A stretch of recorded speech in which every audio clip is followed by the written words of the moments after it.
السلام عليكم ورحمة الله وبركاته.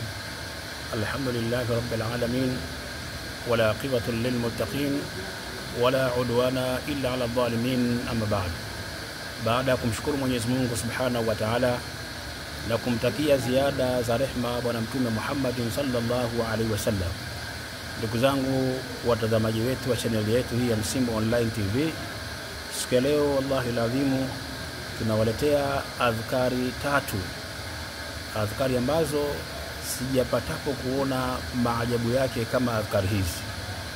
Na adhkari hizi kwa uwezo wake Mwenyezi Mungu Subhanahu wa Ta'ala, mja zifanye hizi baada salati subhi, kabla jua halijatoka, basi nenda kafanye adhkari kama hizi.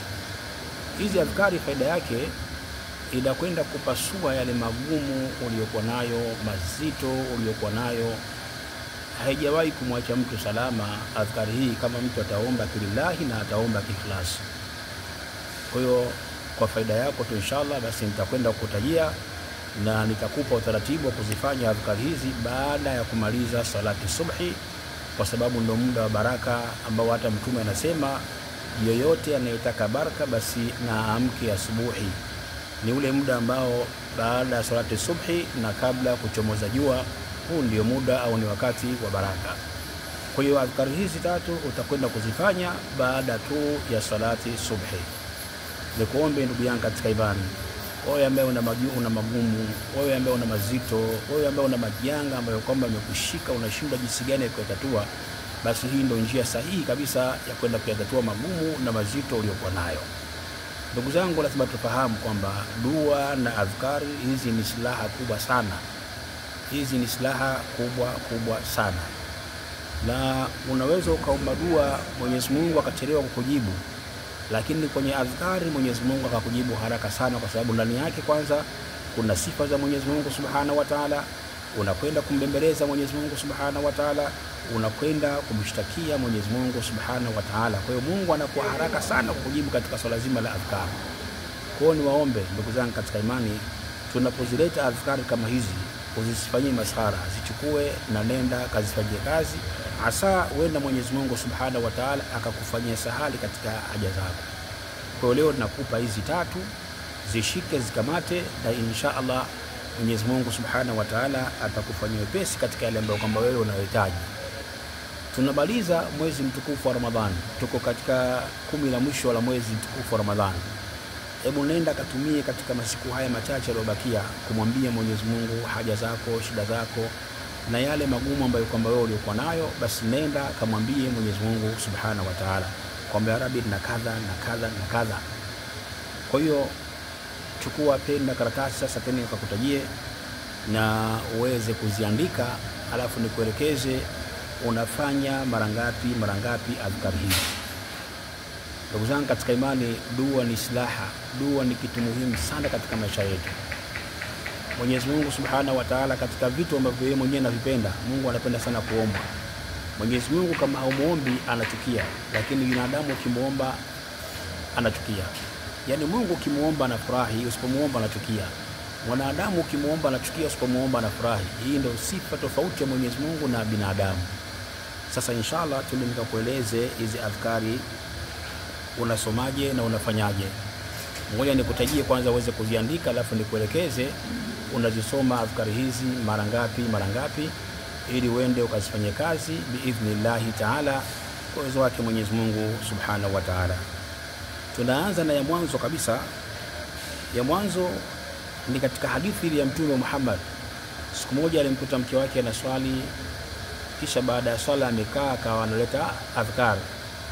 Mtume akatoka akamwacha na swali, akarudi akamwacha anaswali. Mtume akatoka tena kidogo, muda kama nusu saa, dakika 40 hivi, arudi tena anamkuta mke bado yuko pale anafanya adhkari.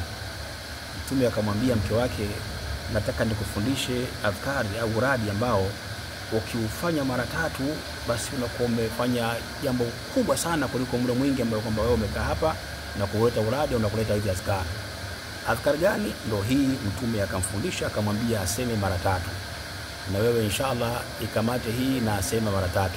Alimwambia aseme subhanallahi wa bihamdi adada khalqihi wa ridha nafsihi wa zinata arshi wa midada kalimati. Haya ndo maneno aloambiwa mama Aisha, aloambiwa mtume wetu Muhammad, alimwambia mkewe ayaseme maneno haya.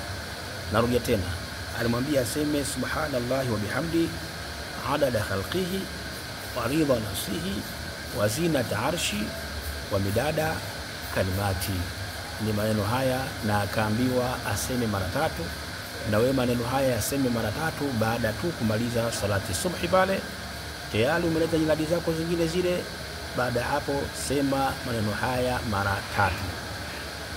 Kisha baada hapo soma uradi huu, sema la ilaha illa Allah Allahu akbar wala hawla wala quwwata illa billah. La ilaha illa Allah la ilaha illa Allah Allahu akbar wala hawla wala quwwata illa billah. Kisha baada hapo sema tena subhanallahi walhamdulillah wala ilaha illa Allah Allahu akbar wala subhanallah walhamdulillah wala ilaha illa Allah wallahu akbar wala hawla wala quwwata illa billahi al-aliyyil azim. Alafu utasema subhanallahi wa bihamdihi subhanallahi al-azim. Hii ndugu yangu Muislamu, ukileta uradi kama huu alafu ukakaa ukamwambia Mwenyezi Mungu haja zako, ukamwambia Mwenyezi Mungu shida zako, Allah atakufanyia sahali katika yale ambayo kwamba wewe unamuomba Allah subhanahu wa ta'ala. Hizi ni nyiradi 3 muhimu sana, zishike, zikamate na nenda kazifanyie kazi, wala usidharau. Narudia tena kwa mara ya pili, narudia tena kwa mara ya pili. Utasema hivi subhanallahi wa bihamdi adada khalqihi wa ridha nafsihi wa zinata arshi wa midada kalimati mara 3.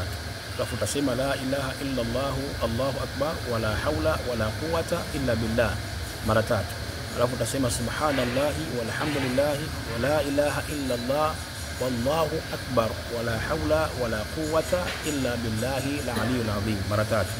Alafu utasema subhanallahi wa bihamdihi subhanallahi al-azim. Maneno haya utayasema mara 100. Kisha baada ya kuyasema maneno haya, ndo kaa kitako sasa, mwambie Mungu haja zako, mwambie Mungu yale mazito na magumu uliyokuwa nayo.